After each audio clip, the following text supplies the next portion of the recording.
Les amis, bienvenue à vous sur cette nouvelle petite vidéo. Comme tu as pu le voir au titre et à la miniature, aujourd'hui, petite vidéo top 10 des meilleurs films de cette année sortis en 2026. Bien sûr, cette vidéo est tournée avant le Festival de Cannes et avant que des gros films attendus, dont je ne tairai le nom, mais qui sont l'Odyssée, Dune, des Spider-Man, des choses comme ça. Enfin bref, Spider-Man ne sera sûrement pas dans le top 10, mais vous avez compris, des gros films en tout cas, qui méritent aussi, à mon avis, leur place dans le top 10, voire peut-être le top 20, top 30. Mais maintenant, c'est les films qui sont sortis début d'année 2026, en tout cas en UK et en France, et que je vais juger. Il faut bien savoir une chose, c'est qu'ici, je vais vous parler en rapide du petit synopsis de mon avis, je vais pas trop vous spoil. Le but c'est surtout de vous donner des clés, de vous donner envie d'aller le voir. Et je vous ferai une vidéo la semaine prochaine pour un top 10 des séries, des films pardon, disponibles cette fois-ci sur Netflix. Parce que souvent quand je vous fais des vidéos comme ceci ou comme d'autres vidéos analyses, souvent le commentaire qui revient le plus, et vous avez raison de le poser, c'est bah d'accord, tu nous présentes un film, Melvin, parce que c'est mon nom, enfin, Movie Planet FR, quoi, mais où est-ce qu'on peut le trouver? Et généralement, j'essaie de vous répondre, parce qu'il y a quand même des sites, des choses qui sont possibles, mais pas 100% des films que je présente sont retrouvables facilement. C'est pour ça que la semaine prochaine, je vous fais une vidéo où tous les films sont disponibles sur Netflix et ça va être très simple pour vous. Bref, on commence par la 10e position, on finira par la première, qui est Good Luck, Have Fun, Don't Die, de Gore Verbinski. Donc, il faut savoir que moi, je l'ai vu il y a à peu près 2 mois à Manchester, parce que je suis actuellement au Royaume-Uni. Il faut savoir qu'actuellement, au moment où on sort cette vidéo-là, il devrait sortir sur à peu près la même date en France. Il faut savoir qu'il est à la 10e position, j'ai noté 3,5 sur 5, donc un bon film mais pas incroyable. Le synopsis du coup de ce film-là, c'est tout simplement un homme qui voyage dans le temps et qui essaie de revenir dans le passé pour avertir des personnes d'un événement, ce qui va se passer, sauf que tout le monde le prend pour un fou, en gros. Parce qu'il y a des idées qui sont extrêmement intéressantes sur ce point de vue-là esthétique, de science-fiction et actoral. Mais le gros point rouge, et ce qui fait que ce n'est pas un 5 sur 5 ou un 4 sur 5, mais qui reste un 3, voire un 3,5, peut-être 3,5, j'avoue, peut-être plus un 3, c'est que en fait c'est trop brouillon. Vous savez, de temps en temps, quand il y a des films, des scénaristes un peu fous, malades comme ça, mais dans le positif, quoi, genre l'histoire en soi, et ça marche, il décrit, il y a plusieurs choses qui vont se passer, c'est que de temps en temps, bah, c'est trop brouillon parce qu'il veut trop en dire. Et on sent que là, fallait faire une trilogie, il fallait pas faire un film pour toutes ces informations-là, parce que ça casse la vraisemblance. Vous savez, la vraisemblance où tu es dans un récit de science-fiction, et au bout d'un moment, tu sors de ce récit-là parce que, bah, en fait, c'est trop surnaturel et c'est pas assez possible, t'as pas assez de détails. Et c'est le gros point rouge de ce film-là. Mais il est tellement what the fuck, il est tellement drôle, ça fait vraiment penser j'ai des films des studios A24, mais il me semble d'ailleurs que c'est un film des studios A24. Je suis pas sûr de l'info, à vérifier. Moi en tout cas, si vous aimez la science-fiction, les belles images, etc., les néons et les films un peu what the fuck, ou juste vous rigolez, c'est complètement fou, allez le voir. De toute façon, vous l'entendez, Good Luck, Have Fun, Don't Die. Le titre vous dit déjà tout. On enchaîne maintenant avec le top 9 qui est How to Make a Killing. De nouveau un titre un peu spectaculaire. Celui-là, je l'ai aussi noté 3,5 sur 5. C'est de John Patton Ford. Faut savoir une chose, c'est que ce film-là, je ne sais pas s'il est déjà sorti en France, mais en tout cas il est sorti au Royaume-Uni, je crois qu'il vient de sortir aussi en France. C'est du coup une comédie action dramatique, mais ça reste plutôt comédie, c'est pas la burlesque, mais c'est, vas-y, c'est entre à la burlesque, parce que de temps en temps t'as vraiment des blagues qui sont seulement juste sur la forme, mais c'est plus dramatique. Et je trouvais ça très intéressant parce que, bah, en fait, la construction du récit est extrême, dramatiquement, en tout cas je parle, extrêmement intéressante. Ok, il n'y a pas des plans de malade, les idées esthétiques, les idées actorales sont pas folles. En soi, ce genre de film, bon, c'est pas, l'idée quand même est très intéressante, mais ce genre de film, on va dire un peu comédie, action, on va dire un peu drôle, un peu, voilà, on en a déjà eu. Mais celui-là, je trouve qu'il sort un peu du lot parce que, bah, en soi, comme vous l'entendez dans le titre, How to Make a Killing, c'est assez drôle de suivre une personne comme ça qui va s'enfuir en fait dans son mensonge, et plus il s'enfonce, plus ça devient des situations, mais tu peux même pas les nommer tellement c'est absurde, c'est juste de l'absurde. Mais en fait, dans le récit, comment c'est construit, il y a vraiment des moments où tu te dis waouh, on m'a eu. Et ça, je trouve que c'est agréable quand tu es spectateur, tu regardes un film et tu te dis ils m'ont eu. Voilà, ça m'a eu tout simplement. Et de quoi ça parle? Bah, du coup, ça parle d'un homme en fait qui va qui va devoir pardon, tuer tous les héritiers avant lui pour avoir la grosse fortune, sauf qu'il va se passer plein de choses différentes. Maintenant, le top 8, du coup, c'est A Pale View of Hills. Faut savoir qu'il est sorti en 2025. Enfin, officiellement, il est sorti en festival en 2025, mais il est sorti sur presque tout le monde entier, en tout public, en 2026. Donc c'est pour ça que je le mets ici. Il était d'ailleurs présent à Cannes. Je l'ai absolument adoré ce film-là. J'ai mis un 4 sur 5 parce que il y a des films où ils sont pas spectaculaires en soi. Le récit, on en a déjà servi. Mais la mise en scène les acteurs, les actrices, ici dans ce cas-là, les actrices sont vraiment incroyablement fortes et je trouvais que je m'y connais pas trop dans la culture japonaise et cetera, mais là, le discours entre mettre en parallèle, un récit familial, intrafamilial et les gens après les bombes atomiques, Hiroshima et cetera et Nagasaki, je trouvais que c'était très intéressant. Parce qu'on se met pas que sur la radioactivité, OK, voilà, il meurt et cetera. Non, on passe vraiment sur ce point de vue-là psychologique et de plusieurs générations, en fait. C'est des récits qui sont croisés. On parle de la fille qui évolue avec la mère et en fait, on a un deuxième récit où en fait, bah, c'est la mère, mais quand quand sa fille était encore plus jeune, en fait. Et du coup, on évolue entre les 2 et on comprend l'histoire au fur et à mesure, c'est très agréable. La musique est très belle, les images sont très belles. Je sais pas qui c'est le mec qui s'occupe de cette caméra-là, qui a fait le montage, parce que je pense qu'il y a certaines images qui ont dû être aussi trafiquées au montage, mais globalement, heu, le chef op est littéralement fou. Le chef op a fait des images de malade, vous savez, la personne qui filme, qui s'occupe de l'imagerie, c'est fou. L'image, c'est juste beau. Il y a des films où c'est juste poétique, vous savez? Bah, ça, je trouve que c'est un film qui est totalement poétique.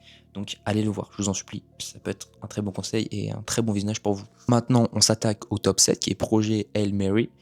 Évidemment, là je pense que vous l'avez déjà vu, vous l'avez déjà entendu parler, et cetera. C'est avec Ryan Gosling dans l'espace, avec le caillou. Qu'est-ce que c'est? Bah oui, voilà, c'est un homme perdu dans l'espace, enfin pas perdu dans l'espace, pardon, mais qui va devoir sauver en fait tout son monde et qui va être perdu dans l'espace au bout d'un moment pour trouver une solution avec un extraterrestre qui a une forme de caillou.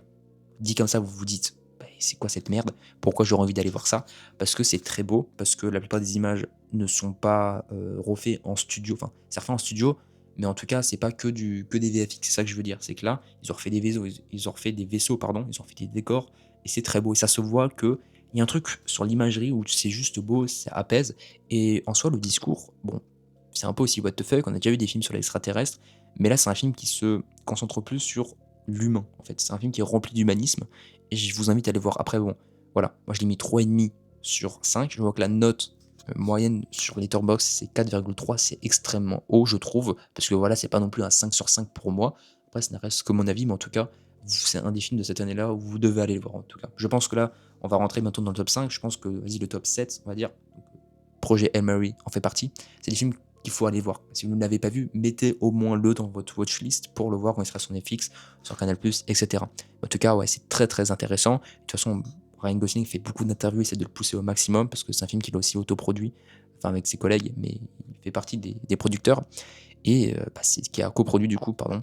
Et mais c'est vraiment, c'est très très beau et je sais pas comment trop vous en dire sans vous spoil, donc je vais m'arrêter là et on va passer du coup au top 6. Le top 6, c'est simplement Hoppers, donc c'est un film d'animation, comme vous l'avez vu voir, de Daniel Chung. Après, ce qui est intéressant de vous dire, c'est que c'est un Pixar, c'est que c'est un gros succès de Pixar qui a fait, je crois, à peu près 500 millions au box-office, donc ce qui est quand même énorme pour un budget, il me semble, d'à peu près. Je crois que c'est même pas 100 millions, hein, je crois que c'est ouais, c'est entre 85 et 125 millions, donc c'est presque un fois 4 fois 5, c'est un gros succès. Moi, j'ai mis 4. Faut savoir que la note moyenne sur Letterboxd, je vais vous la dire, elle est de 3,8. Donc c'est très très fort pour un film d'animation. Une passionnée de l'écologie, des animaux, etc., qui veut sauver un petit peu une partie d'une forêt, on va dire, qui va être reconstruite en autoroute et qui, par la force des choses, en fait, va réussir avec l'aide d'une scientifique, à cause d'une scientifique, entre guillemets, à échanger en fait son âme avec le corps, enfin mettre tout son cerveau finalement dans le corps d'un animal et c'est littéralement fou. Pas sur ce principe-là, mais sur le principe d'émotion, de blagues, et cetera. Vous savez, j'adore les films quand tu as des blagues pour les enfants, pour les adultes, mais que tout le monde rigole. Vous rigolez, vous êtes obligé de rigoler, vous êtes obligé de passer un bon moment. Et c'est vraiment le genre de film où tu sors du film, enfin de la séance de cinéma, du cinéma, et tu es juste content en fait. Tu es content d'avoir dépensé 10 € environ, ou 8 €, ou si tu as l'abonnement JC, tu payes pas, mais bref, tu es content de sortir de ce film-là, ça te laisse des bons souvenirs, et après tu passes une bonne journée. C'est vraiment, je pense, si vous allez pas très bien en ce moment, allez le voir. Absolument, allez le voir. Je crois qu'il est encore disponible dans certains cinémas et sinon il devrait être disponible dans les prochains mois sur Canal+ et sur peut-être d'autres plateformes de streaming, mais bien sûr, il faudra payer. En tout cas, ce sera pas encore disponible sur Netflix parce qu'il est encore assez récent. Voilà. Mais ça, faut vraiment aller le voir. C'est aussi, je vous le conseille, c'est un des meilleurs films d'animation que je trouve que j'ai vu ces 10 dernières années. Voilà, je le mettrai dans le top 10 des meilleurs films d'animation de ces 10 dernières années, donc c'est vraiment un... Allez le voir. On enchaîne avec le top 5 qui est Aïssuir. Aïssuir qui a remporté pas mal de prix, notamment à la Berlinade, si je dis pas de conneries. Alors, je pense que vous savez peut-être ce que c'est sans forcément connaître le titre, parce qu'il a pas mal fait parler. parce que c'est du coup c'est le film sur un homme qui a le syndrome de Gilles de la Tourette et qui va évoluer et cetera. Le film, on a déjà eu des films sur des personnages un peu atypiques, on va dire, mais sur un personnage qui a Gilles de la Tourette, je crois que l'idée est très originale et que j'ai jamais vu de film, en tout cas, concentré sur ce point de vue-là, quoi. Parce que tu suis cette personne-là, tu vois son point de vue, ce qu'il vit et cetera, tu te rends compte de pas mal de choses, que c'est très dur, qu'on n'a pas tous la même vision de la vie, la même vision des choses, qu'on n'est pas tous avec les mêmes chances. Et il est aussi rempli d'humanisme. Le réalisateur, du coup, c'est Kirk Jones. Et donc, il le donne aussi 4,3 en moyenne sur 5, du coup, sur Letterboxd. Moi, je l'ai mis 4, clairement, parce que je trouve que c'est un merveilleux film. Peut-être qu'à certains moments, le film paraît peut-être un peu long. Et il y a des moments qui sont pas forcément nécessaires, je trouve, comparé à d'autres moments qui sont extrêmement nécessaires et qu'on nous cut trop rapidement. Je reste un peu sur ma faim. Mais le film est extrêmement beau, l'acteur joue extrêmement bien. Et j'ai envie de vous dire que c'est un film aussi qui est assez intéressant et que je le mets dans le même panier, on va dire, que les Intouchables. Qui, en fait, parce que Intouchables, c'est un succès extrêmement fou en France, qui est dans plusieurs pays. Là, King John, il n'est pas français, etc. Mais je trouve que ça fait un énorme succès du coup au UK, en United Kingdom, au Royaume-Uni, quoi. Parce que bah, je l'entends beaucoup encore parler quand je parle de cinéma avec des profs, etc. Et à chaque fois, s'il ressort en mode ah oui, c'est un dernier film avec Marty Suprême. C'est un peu les deux films, j'ai l'impression, qui ont fait beaucoup de buzz en ce moment, là, en 2026. Et il y a beaucoup de personnes qui vont le voir. Et je crois que le film, d'ailleurs, est sorti au Royaume-Uni en 2025, en France et dans d'autres pays en 2026. Mais il est encore disponible dans les cinémas, ici, au Royaume-Uni. Alors, ça fait presque 6 mois, si vous vous rendez bien compte. Après, évidemment, c'est pas dans tous les cinémas. Mais 6 mois après, tu passes le film, c'est que c'est un énorme succès. Et c'est clairement, il mérite. Vous voyez sa notation, c'est 4,3 sur 5, c'est énorme. C'est une très très bonne note. Et du coup, bah, allez voir, j'ai envie de vous dire. Si vous ne comprenez peut-être pas quel est cet handicap, est-ce que le syndrome de Gilles de la Tourette, pardon, vous pouvez les contrôler, ça allez voir, le film dure 2 heures, ça passe vraiment vite. Et comme dit, c'est vraiment très touchant. Après, le petit point que je peux dire, c'est que de temps en temps, ça manque d'esthétique plus important. Mais comme dit, là, on se concentre sur la personne et pas sur l'image. Donc ça change aussi tout le discours. On rentre du coup dans le top 4 avec The Drama. The Drama, je sais pas trop vous en parler encore plus parce que bah, c'est le gros buzz actuellement. Beaucoup de personnes disent que c'est pas très intéressant, d'autres personnes disent que c'est absolument fou. En tout cas, j'ai l'impression qu'il y a un écart qui se creuse, comme Marty Suprême, mais qu'on reparlera après. Parce que bien sûr, vous commencez à le comprendre, je l'ai mis dans le top 3. The Drama, du coup, avec Robert Pattinson et Zendaya. Christopher le directeur, sorry, is Christopher Borgli. Je sais pas pourquoi j'ai fait l'anglais là, excusez-moi. Le réalisateur est Christopher Borgli. Parce que de temps en temps je vois en anglais, je lis en anglais, excusez-moi. Qui a tourné, il me semble, un autre film aussi. Oui, voilà, Sick of Myself, qui est un très très bon film et que je préfère presque plus Sick of Myself comparé à Drama, qui sont globalement, il fait que des dramas un peu où les gens s'enfoncent dans leurs mensonges et ils vont aller extrêmement loin. Parce que dans The Drama, c'est au niveau d'un mariage, d'une relation, etc., d'un secret qu'elle a gardé et qu'elle va révéler à son mari avec ses amis, etc. Sauf que bon, bah, il va se passer plein de choses. Mais je trouve que le film passe très vite. Il dure 105 minutes, donc environ 1h30. Je trouve que quand il y a un film qui sort et que les avis sont très très creusés entre les gens qui n'aiment pas du tout, les gens qui adorent, c'est que généralement le film est très bon. Voilà. Après, il faut savoir que oui, certes, au niveau de l'imagerie, d'esthétique, etc., c'est très intéressant, mais en même temps, j'aurais aimé en avoir plus. Moi, je l'ai noté 4 sur 5 parce que il y a beaucoup de choses qui vont extrêmement bien, des choses qui vont un peu moins bien, et j'aurais aimé que ça aille encore plus loin. Je suis pas resté sur ma fin, parce qu'en vrai, la fin, elle se finit très bien, etc. Mais il y a certaines. Le pic du film, on va dire, le pic où ça part en cacahuète, j'aurais aimé encore que ça part encore plus en cacahuète. Et je trouvais que c'était un peu dommage, et ça manquait aussi de certains plans qui auraient pu être encore plus travaillés. Après, je ne suis personne pour dire ça, ce n'est que mon avis, mais en tout cas, allez le voir. Et comme vous dire, le match, entre guillemets, du couple entre Robert Pattinson et Zendaya est absolument fou. Je trouve que les deux vont trop bien ensemble à l'écran. T'as vraiment des jeux où t'y crois comparé à d'autres films. Je vois que ça fait une traîne aussi sur TikTok, des gens qui disent que le secret, certains disent ouais, ben, il est pas fou, etc. Je trouve comme c'est un très lourd secret. Après, c'est peut-être plus un secret qui est. Je crois que je vais vous le dire parce que je crois que vous l'avez sûrement déjà vu, mais en tout cas, voilà, c'est un micro-spoil. C'est qu'en fait, le personnage de Zendaya dit à un moment, sous verre de vin, etc., vous avez vous tous des plus gros secrets, etc., qu'ils ont failli faire ou qu'ils ont fait pendant leur adolescence. Et elle dit ouais, à un moment, je suis parti en couille, j'ai failli faire une fusillade dans mon école mais je l'ai pas fait, etc. Puis je suis revenu sur la bonne ligne, etc. Et tout le monde est choqué. Alors qu'en vrai, quand tu regardes leur bêtise entre guillemets qu'ils ont fait à l'adolescence, c'est la seule en fait qui n'est même pas, enfin, qui n'a c'est pas une vraie bêtise puisque c'est quelque chose qu'elle a failli faire mais qu'elle n'a pas fait. Tous les autres, c'est des bêtises d'harcèlement, de trucs immoraux, encore plus immoral que ça, puisque de certaine manière, bah, c'est quelqu'un qui a pensé à le faire quand à un moment elle était pas bien, qu'elle n'a pas fait. Moi, je trouve personnellement que enfin, surtout quand tu vois le film et tu vois toutes les rapports, sociaux entre les autres personnes et cetera, psychologiques, je trouve que, c'est vraiment violent et en fait, t'es au moment où elle dit le secret là, t'es un peu en mode ouah, c'est une dinguerie. Et finalement, au fil du film, tu te rends compte qu'en fait, c'est la personne qui a peut-être fait le truc le plus gros et que tout le monde veut dramatiser ça comme ah, c'est une diable, etc. Mais alors qu'en vrai, c'est la personne qui a le plus d'humanisme et qui est le plus sincère envers les autres et que tous les autres mentent, etc. Enfin, c'est vraiment psychologiquement, c'est très intéressant, je trouve, et ça en dit beaucoup sur la société d'aujourd'hui. Top 3 qui est Hamnet. Hamnet, évidemment, j'étais obligé de vous mettre dans le top 3. On part du coup sur le film dirigé par Chloé Zhao. L'actrice s'appelle Jessie Buckley, qui a remporté mais énormément de prix, je crois, je sais plus, 30, 40 prix, c'est aberrant, jamais vu ça. Faut savoir du coup que ce qui est très intéressant dedans, c'est l'imagerie. L'imagerie est folle, et aussi le jeu actoral.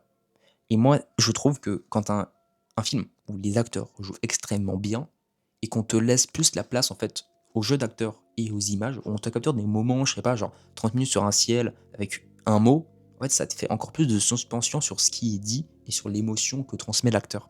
Parce qu'en fait on t'en dit moins, mais du coup ça veut dire que chaque mot qu'on te dit a plus d'importance et crée plus d'espace. Et là c'est le genre de film qui est absolument magnifique. Je crois que j'ai mis 4,5 sur 5. Voilà, la moyenne est 4,2, il y a énormément de 5 étoiles.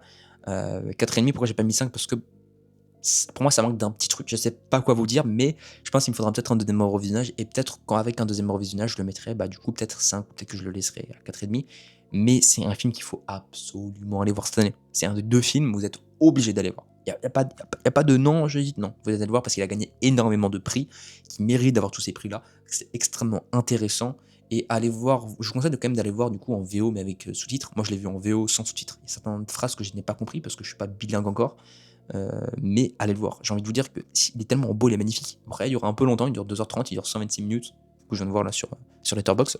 Mais que vous dire de plus, à la part que c'est un banger absolu, que la relation entre les personnages est extrêmement bien faite. Tous les acteurs, même les enfants, jouent bien. Il n'y a pas un acteur qui joue mal. C'est très rare. Parce que, après, les acteurs en soi jouent bien, voilà. Mais c'est que de temps en temps, il y a des acteurs qui jouent c'est pas qu'ils jouent mal, c'est qu'ils jouent un peu moins bien, que ça fait un petit espace où tu vois que lui, c'est pas un acteur forcément professionnel. Enfin, c'est pas. Voilà, c'est pas un acteur, c'est pas Cillian Murphy, c'est pas un acteur qui a remporté des Oscars, des trucs, des gros prix. Et du coup, ça crée un petit peu un fossé. Là, ils sont tous forts. Et les enfants sont très, très, très, très, très, très forts. Et ouais, mais comme dit Hamnet, faut aller le voir absolument. Et je peux pas trop vous spoiler dessus, à part que c'est la vie du coup de Hamlet. Et il y a des phrases de Shakespeare qui sont très très belles du coup. Le top 2, c'est No Other Choice de Park Chan-wook, qui est d'ailleurs le directeur du jury du Festival de Cannes 2026. Faut savoir que le film est sorti en 2025, mais est sorti un peu dans tous les pays en 2026, donc je le cale quand même là. Il est absolument incroyable. La note est de 4,1, moi j'ai mis 4,5. Il est passé à la trappe de tous les festivals, pardon. Il a remporté aucun prix. Je comprends pas comment c'est possible. C'est un des films préférés pour moi dans le top 3 de Park Chan-wook, alors qu'il a une filmographie absolument exceptionnelle. Les histoires, le plan, tout est beau. Les films, enfin, comment dire, c'est un film où les acteurs jouent bien. L'histoire, c'est une histoire coréenne. Vous savez, une histoire en soi, sur la base, sur la forme, l'histoire, elle est pas incroyable. Mais qu'il y a tellement de fond, qu'on te met aussi des formes tellement belles, dans des mises en scène remplies de couleurs, remplies d'émotions. Les images, elles parlent d'elles-mêmes. Et de temps en temps, tu comprends que l'image de ce qu'on te met en scène n'est pas le même que le discours qu'a le personnage, qu'a l'acteur. Et je trouve ça fou, en fait. Le film m'a choqué. Et je vous assure qu'il y a le seul défaut, et pourquoi j'ai pas mis un 5 sur 5, c'est qu'il y a une petite partie du film qui est un peu trop longue. C'est pas qu'on s'en fout, c'est que ça crée son importance, mais que c'est un peu trop long. Mais honnêtement, il a très très très peu de défauts. Si vous kiffez en tout cas Park Chan-wook et le cinéma coréen, là vous allez être servi. Pour moi, c'est vraiment le top film, un des top films de ces 5 voire 10 dernières années du cinéma coréen. C'est la signature de Park Chan-wook. Vous voyez le film, vous savez que c'est Park Chan-wook si vous le connaissez. Enfin, si vous connaissez son cinéma. Mais honnêtement, c'est un drame intrafamilial extrêmement fort. C'est un homme en fait qui est chef d'une papeterie, une connerie comme ça, une imprimerie, et qui perd son travail, mais qui n'a que fait ça pendant 20-30 ans et qui va essayer de récupérer par tous les moyens. Il pense même à tuer des gens, on ne sait pas encore s'il va les tuer, etc. À retourner tout son monde pour pouvoir de nouveau avoir son job, parce qu'en fait, toute sa vie, c'est son job. Et ça parle aussi un peu du même sujet finalement que Marty Suprême. Après, c'est 2 générations différentes, mais qui est de temps en temps, quand toute ta vie, ça devient juste ton job et juste ton job. T'entends c'est bien, t'entends c'est mal. En tout cas, là, on voit que au début c'était très bien et que plus on avance, plus il s'enfonce dans un gouffre rempli de mensonges, rempli d'une comédie noire, dramatique. Mais c'est drôle. C'est un peu drôle de temps en temps, mais surtout c'est très bien fait. C'est-à-dire qu'à la fin, tu passes un bon en fait, tu passes un bon moment. C'est pas forcément très joyeux, mais tu passes un bon moment et tu content parce que c'est vraiment du cinéma avec un grand C. Et le top 1 du coup, comme vous l'avez entendu, pardon, c'est Marty Suprême. Sorti aussi du coup en 2020 fin 2025, mais je le cale en 2026 parce que moi je l'ai vu en 2026, de Geoff Savdi. Il dure du coup 150 minutes, donc un peu plus de 2 heures. Faut savoir une chose, c'est que moi je l'ai mis un 5 sur 5. La moyenne est de 4,1. Pourquoi j'ai mis un 5 sur 5? Parce que ça fait très longtemps que j'ai pas vu un film avec un rythme comme ça. Le rythme sort du commun, le montage est fou, les imageries, l'esthétique est aussi très intéressante. J'aurais peut-être aimé en avoir encore plus, mais dès le générique, tu sens que le film va être what the fuck, ça va aller au bout. Tous les acteurs jouent bien, évidemment. Timothée Chalamet, pour moi, c'est le meilleur rôle qu'il a fait. Peut-être avec Dune 2. Dune 2 est très intéressant aussi au niveau du jeu actoral. Mais là, Marty Suprême, c'est littéralement fou. C'est que lui qui porte le film presque. Ça parle aussi là de plein de choses qui sont très intéressantes à développer. Je vous ai fait une critique dessus, donc je vais pas trop vous en parler non plus. Mais en tout cas, c'est le top 1 qu'il faut absolument aller voir. Le mieux, c'est même pas de vous spoil, c'est juste vous allez le voir. Vous en faites votre propre avis. Mais vous êtes obligé de le noter, je dirais, entre 3 et 5. Quoi. Tu peux pas dire que c'est un mauvais film. Ou alors c'est juste que bah, c'est vraiment pas ton genre ou que malheureusement t'as pas très bien compris le courant du film. De quoi ça parle exactement. Mais je trouve ça très intéressant. Il y a plein de seconds discours, j'en ai parlé avec plein de potes et à chaque fois ça crée des discussions sans fin, je trouve, sur les métiers passion, sur à quoi tu es prêt vraiment à faire pour ton métier, à quoi tu es prêt vraiment à perdre, des trahisons qui ne concernent pas comme des trahisons, mais bref, hein, c'est très intéressant. Franchement, allez absolument le voir et c'est la fin de ce top 10 des films de 2026. J'ai fait à Cannes dans à peu près 3 semaines. Je referai une autre vidéo après Cannes sur mon top 10 actualisé peut-être en juin à peu près, dans 3 mois à peu près des meilleurs films du 2026. Et la semaine prochaine, du coup, on parle des 10 meilleurs films de 2026, mais disponibles sur Netflix. Comme ça, vous aurez directement à les voir. Et ça sera pas comme là, des petites critiques un peu dans tous les sens. Non, la semaine prochaine, ce sera 1 minute sur chaque film, la vidéo de 10 minutes. Comme ça, c'est fait. Et après, vous pouvez directement aller voir tous ces films sur Netflix. Bref, si vous kiffez le cinéma, si vous voulez voir toutes les critiques, mes vlogs à Cannes, n'hésitez pas à vous abonner à cette chaîne, Movie Planet FR. On est presque 10 000 abonnés. On est à 9 500 approximativement. Et puis, c'est tout pour moi. Peace.